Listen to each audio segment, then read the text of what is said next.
Thank you, Dan. We're thrilled to have you here for Engage 2019.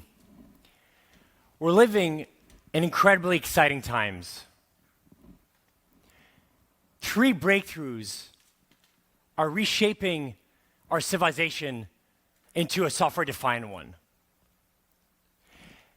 These breakthroughs are working together to usher in an economic revolution greater than all the previous ones combined.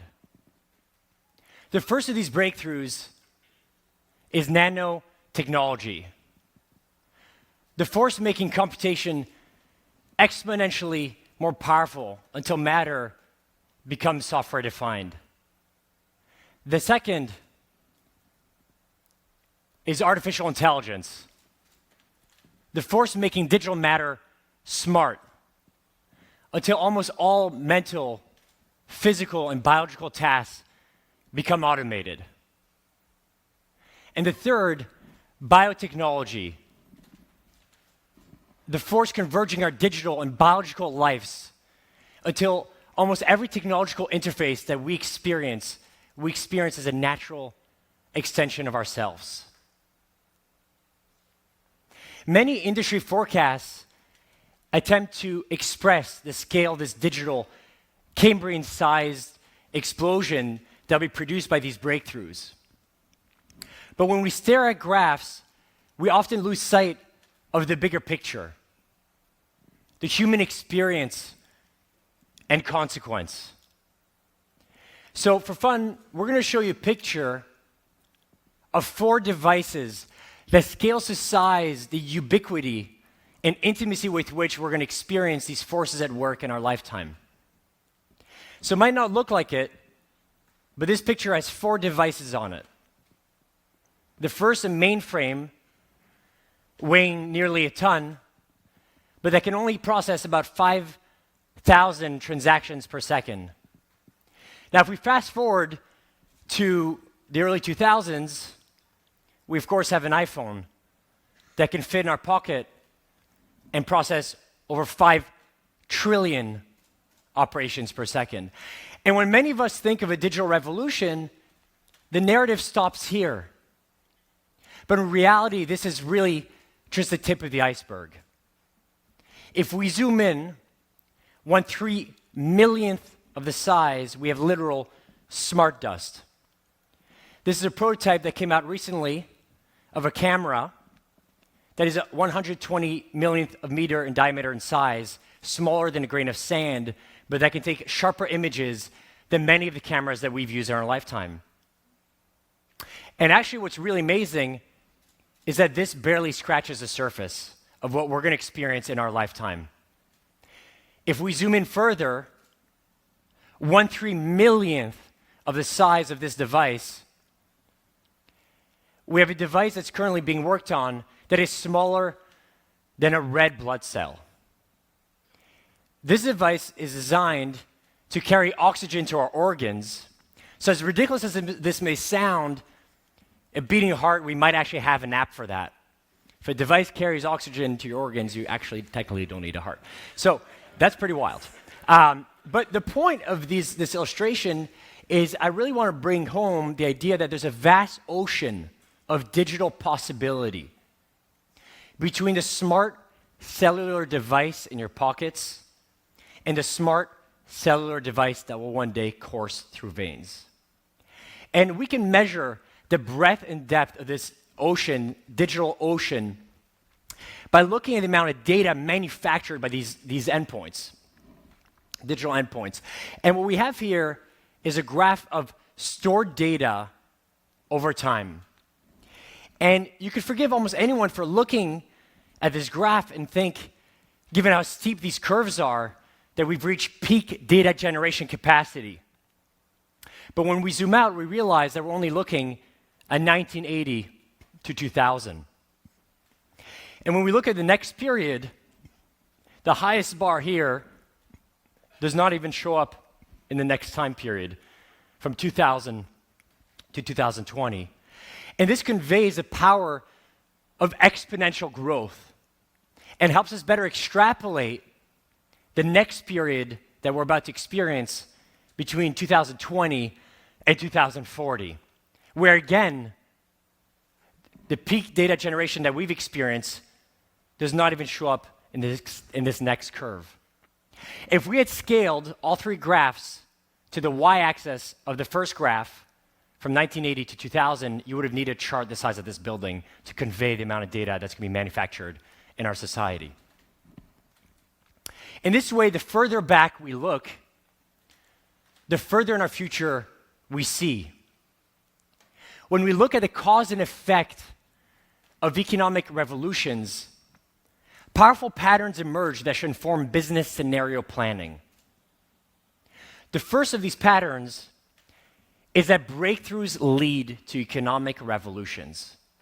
The steam engine led to the first, mass production technology to the second, you have silicon technologies and the internet to the third, and these breakthroughs will bring us inevitably the fourth.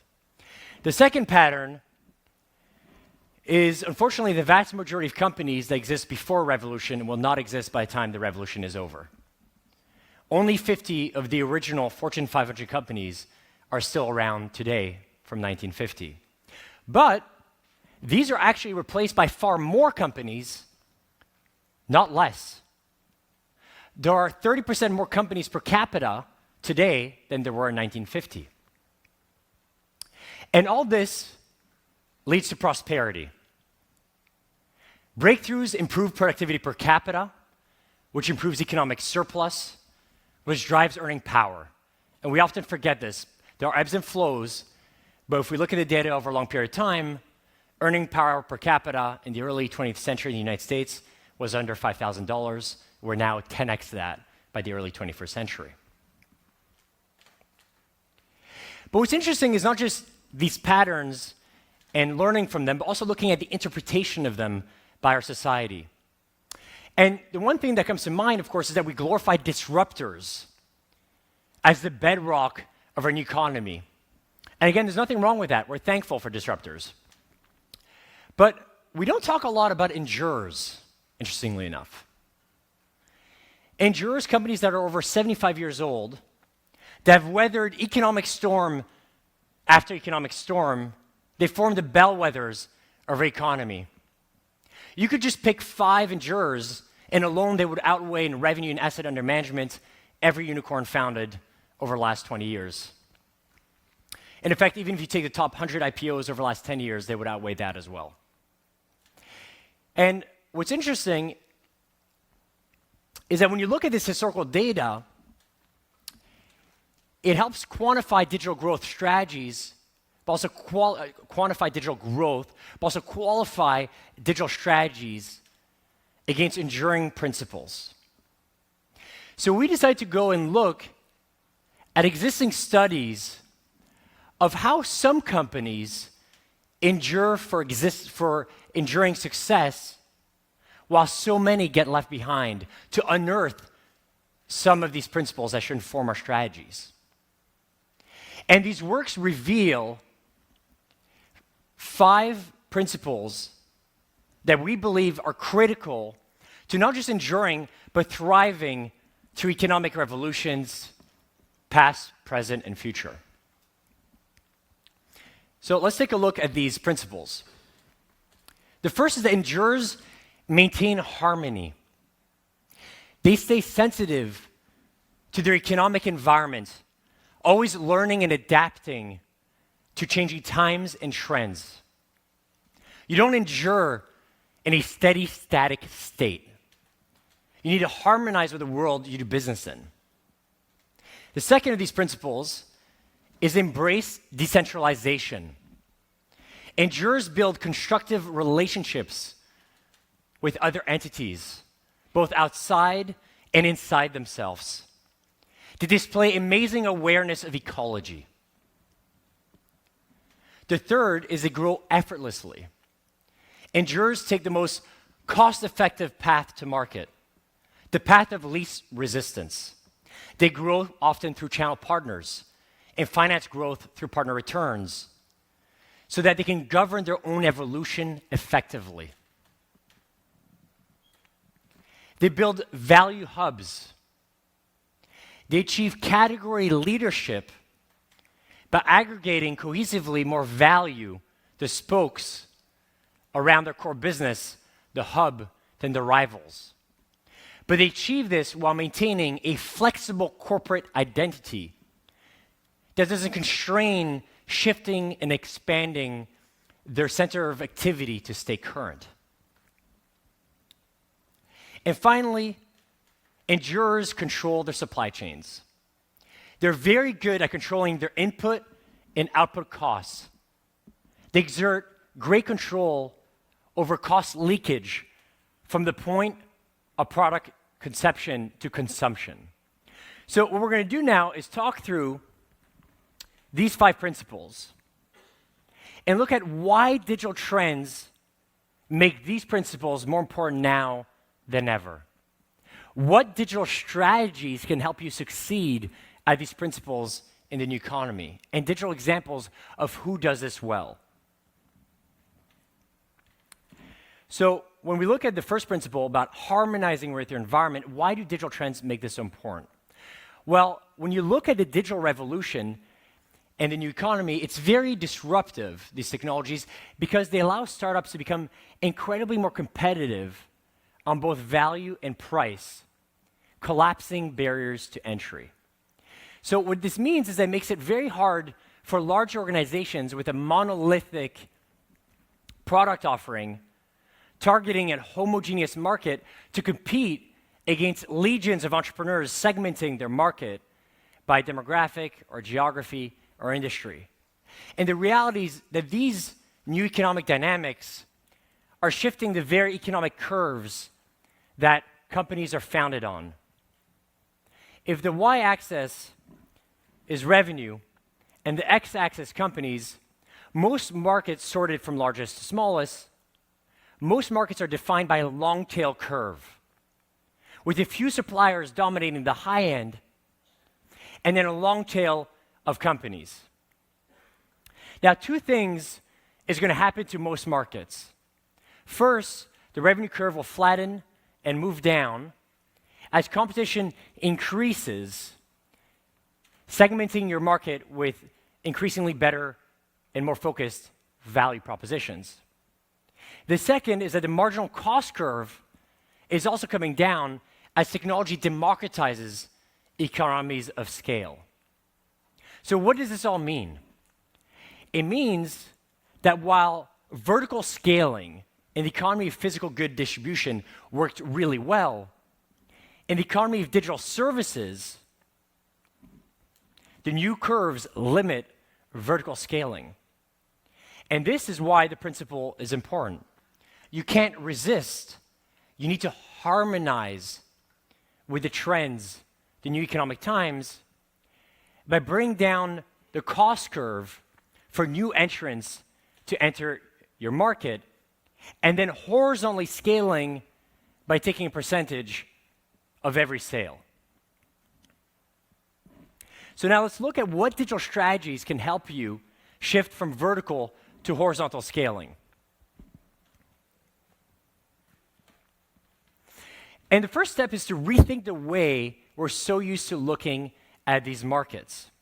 Again, when we look at these markets, and almost any analyst report will show you, of course, revenue on the y-axis, time on the x-axis, and then this is sliced by functions. But we can simplify this into meta functions. And we can agree that most functions can fit in one of 3 categories, keep things simple: produce, distribute, or consume goods and services. And now we can look at it also through a 3rd dimension, industry sector. And now we can ask, what are the functions of production, distribution, consumption that service, say, the hospitality, transit, media sector? And now it becomes clear what digital leaders do so well. They become platforms for aggregating the functions to service the given industries that they're in. Airbnb, for example, offers all the features and functions to enter the hospitality space, but then take a healthy percentage of every sale. So they horizontally scale by becoming platforms. There are multi-sided platforms that invite third parties to develop inventory, sell inventory, and consume inventory on the platform. And this also sheds light into why these companies all share one thing in common.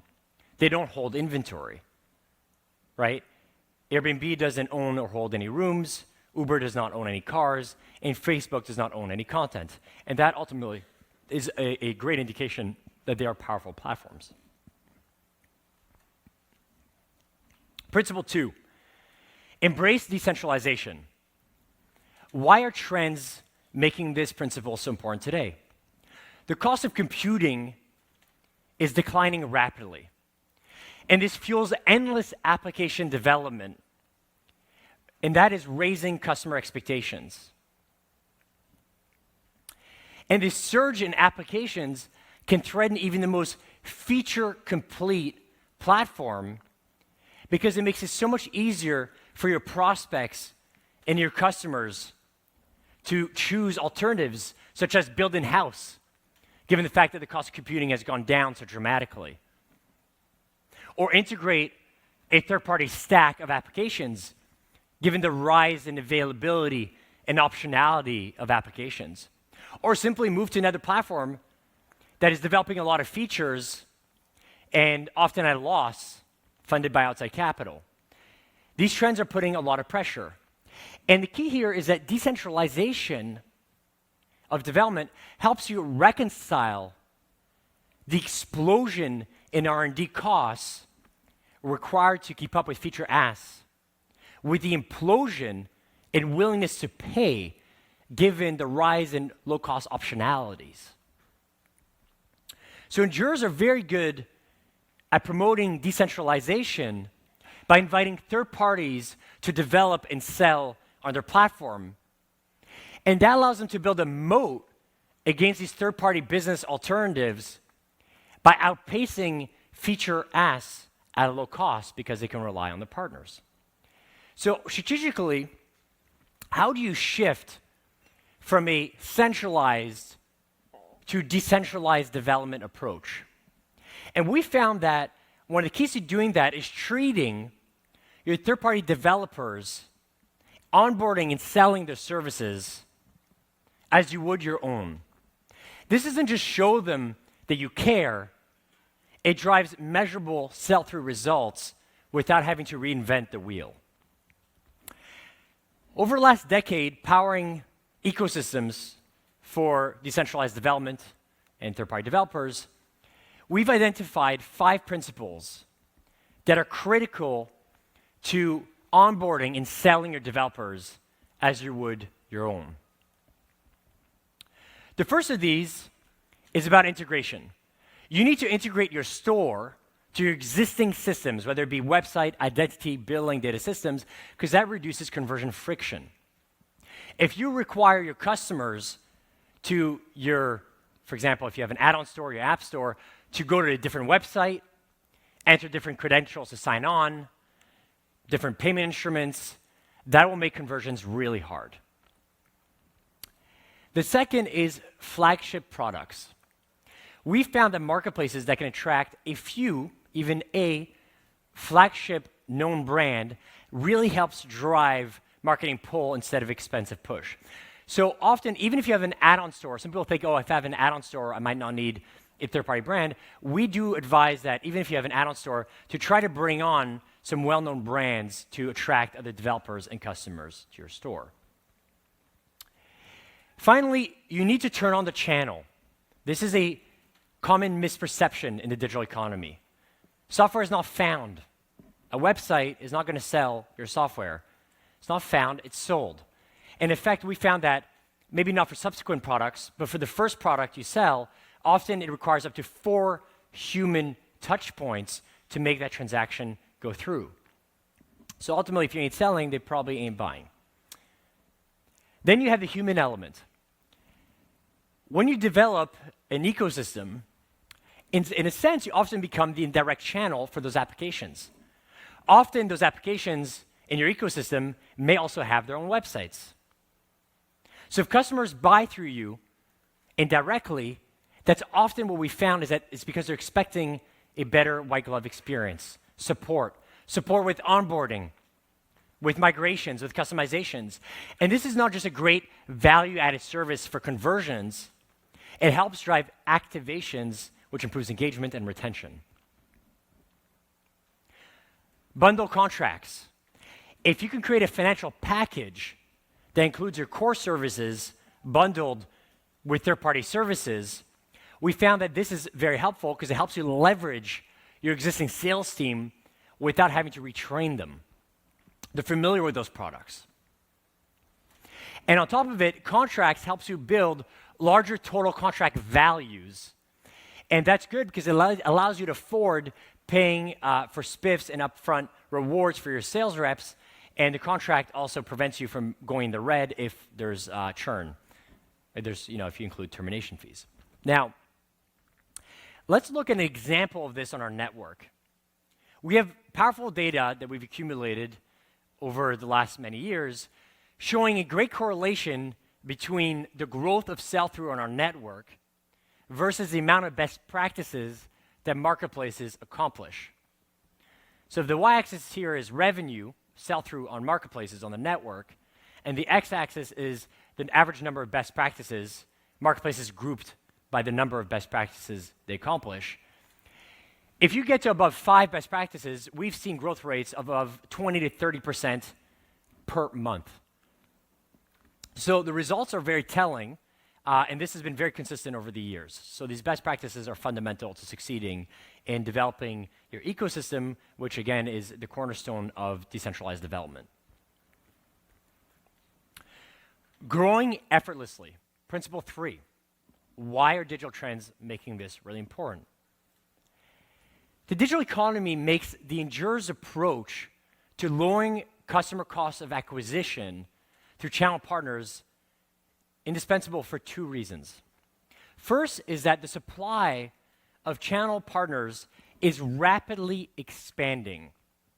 The reason why is that startup costs are coming down, given web-based services.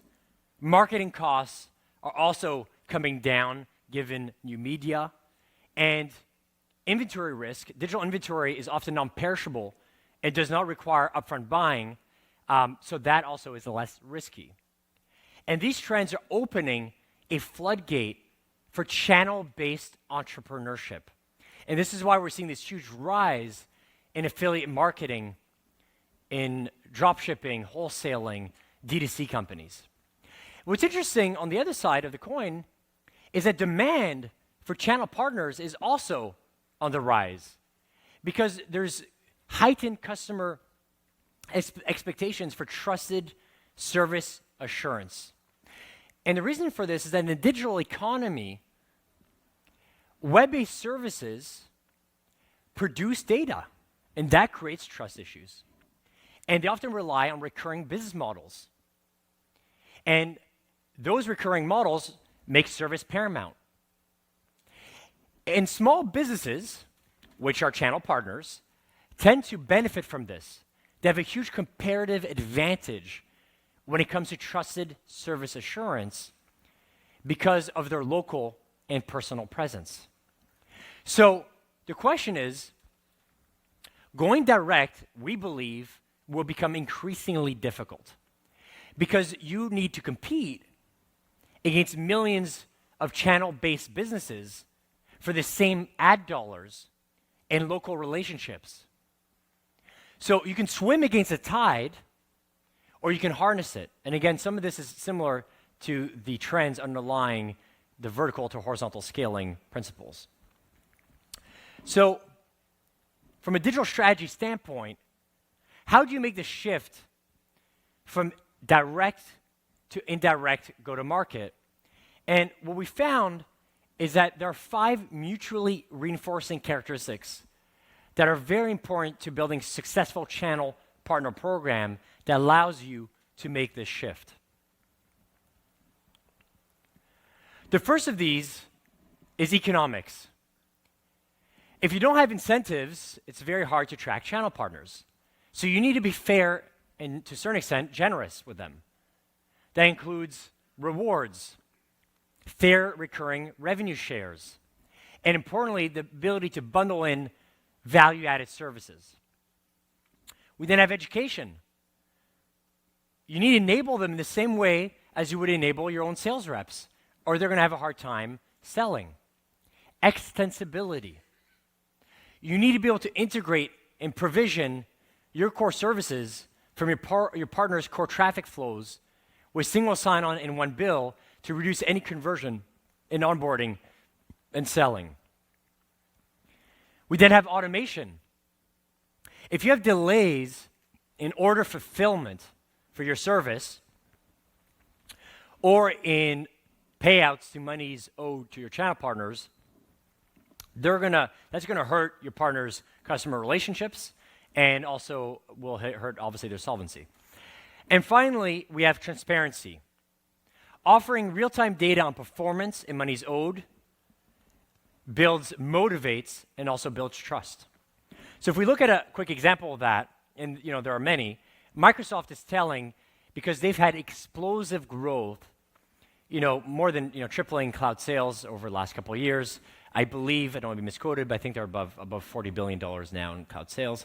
But the pace of that growth is astounding, and it caught a lot of people off guard.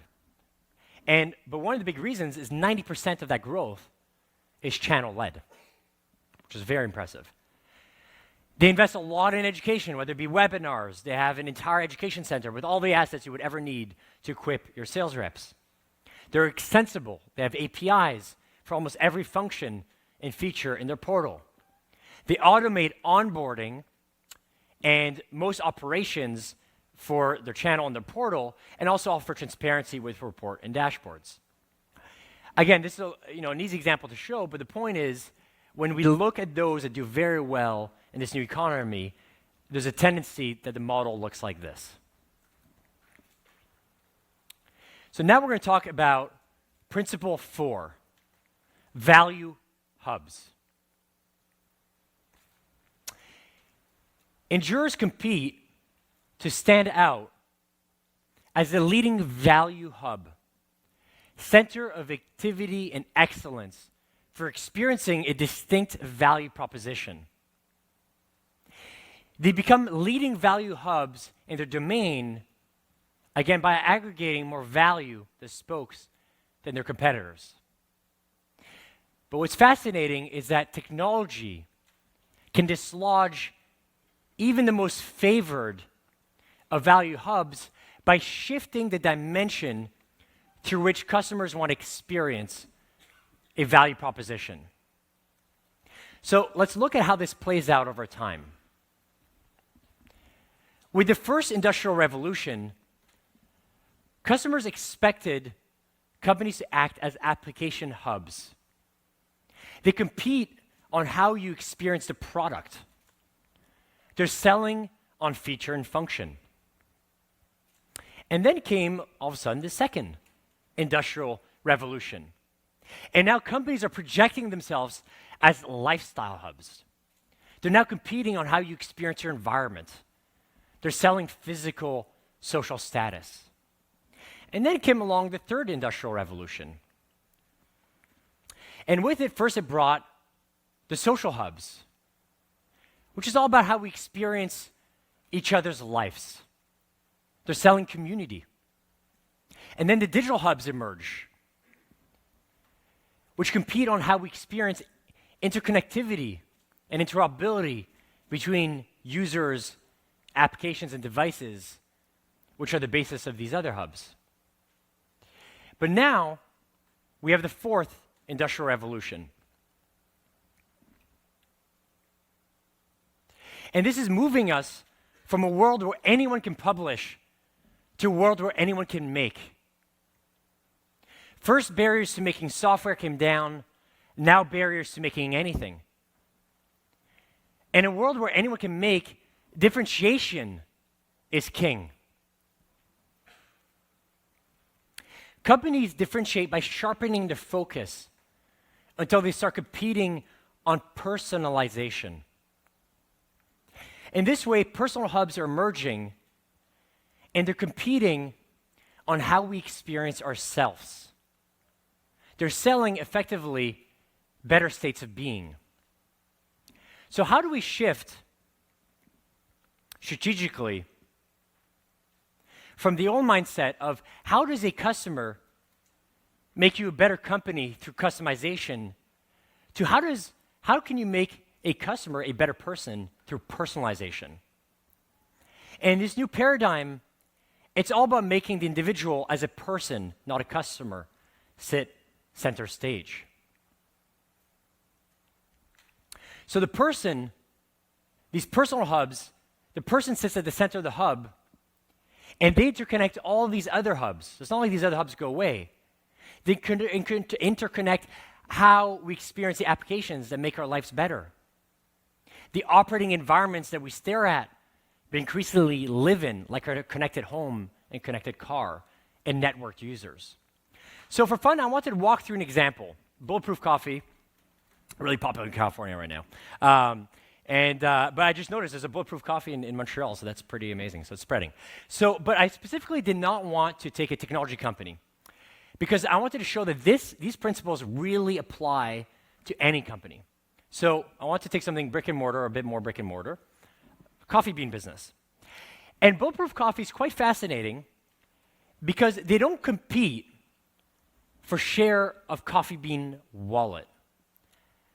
They work hard to contribute a better share of well-being through coffee beans. So what does this mean? They put the person center stage and show them how to better experience themselves as a biohacker, a term that they coined. And the way they do this is they show you how, hey, you're not just buying coffee from us. We're going to show you how to alter the chemistry of coffee with ghee and extracted, I think, coconut oil, to build exogenous ketones, which is good for your brain. I'm not getting into the biology of it. That doesn't really matter. What is important is that they're not selling coffee beans. They're selling the biohacking lifestyle, and they're doing that very effectively, complete with apparel and the blue light glasses.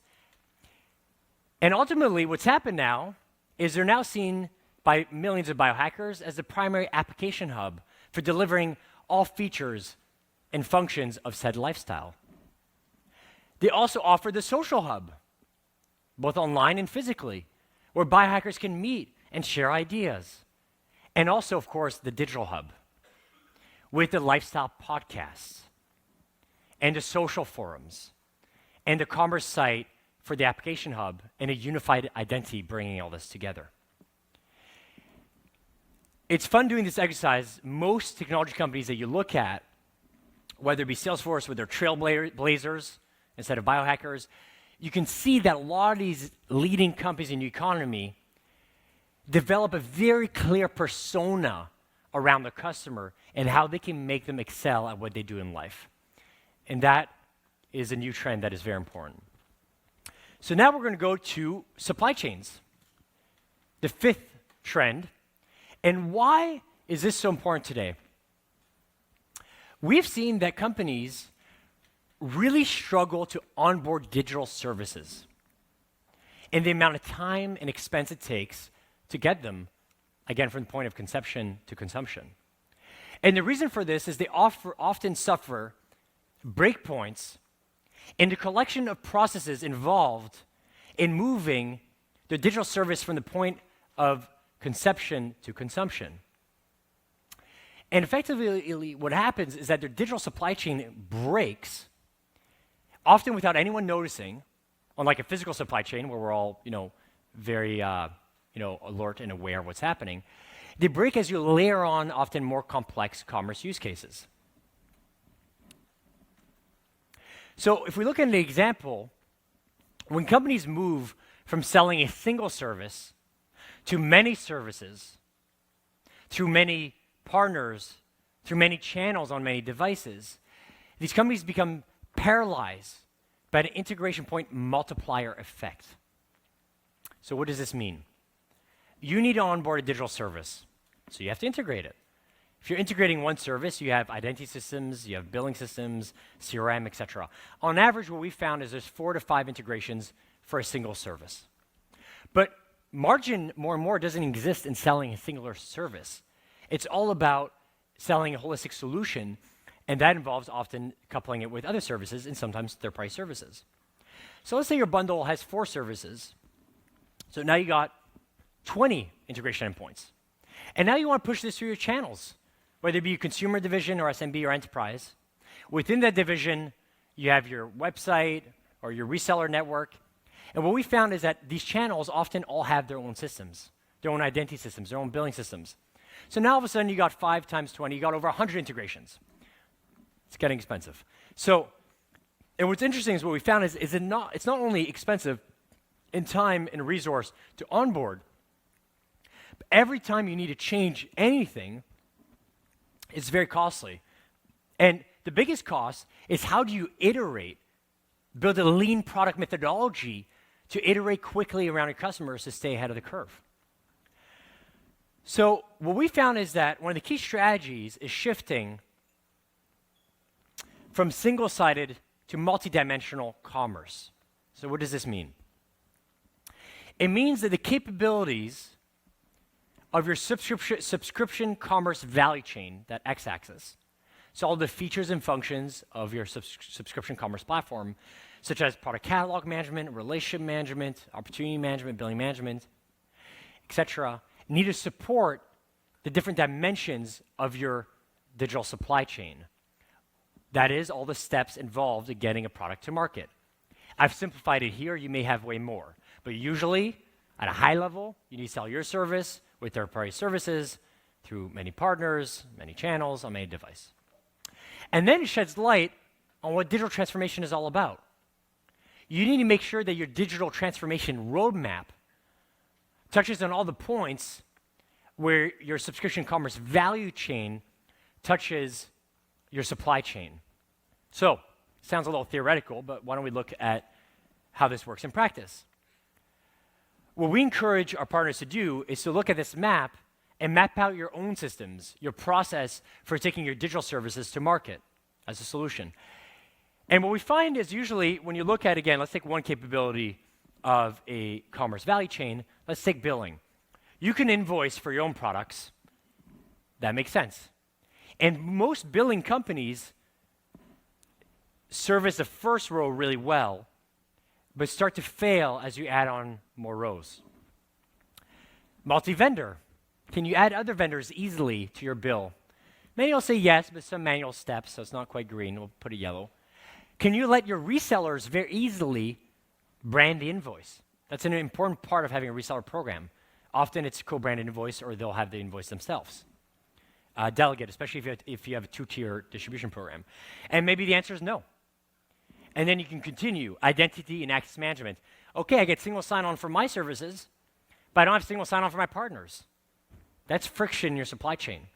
And as you continue this exercise, you get a sense, and these numbers are just, you could probably add a few zeros in terms of how much it'll cost you. You look at all the different places in your supply chain where there's cost leakage for taking a product to market with many services from many channels on many devices. So, again, there are 5 principles, and these strategies require you to make shifts.